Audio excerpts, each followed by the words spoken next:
BRS సభ్యులు సభను కావాలనే తప్పుదోవ పట్టిస్తున్నారని ప్రభుత్వ విప్ ఆది శ్రీనివాస్ ఆరోపించారు. ధరణి పోయి భూభారతి వస్తే బీఆర్ఎస్ పాపాలు బయట పడతాయనే ఉద్దేశంతోనే సభ జరగనివ్వట్లేదని మండిపడ్డారు. ఏసీబీ కేసును శాసనసభలో చర్చించకూడదని బీఆర్ఎస్ నాయకులకు తెలియదా అని ప్రశ్నించారు. బీఆర్ఎస్ పార్టీ ఓ వ్యక్తి కోసం పనిచేస్తుందా లేక ప్రజల సమస్యల కోసం పనిచేస్తుందో సమాధానం చెప్పాలని డిమాండ్ చేశారు. బీఆర్ఎస్ పార్టీ అంటే బంధువుల రాష్ట్ర సమితి పార్టీగా మారిన పరిస్థితి లోపల కనిపించిన సందర్భం.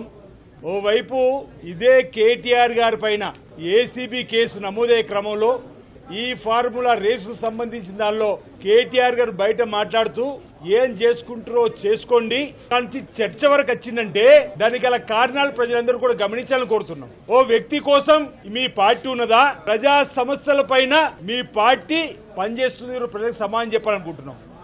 ఓవైపు పాపాల పుట్ట ధరణిని రద్దు చేస్తూ భూభారతి తీసుకొస్తున్నందుకు దుగ్ధన ధరణి పోతుంది, ధరణితో పాటు మా వేల ఎకరాల భూములు పోతున్నాయని చెప్పినటువంటి కోపమా ఈరోజు ప్రజలకు చెప్పాల్సిన అవసరం ఉందని మాట సందర్భంగా చెప్తా ఉన్నాం.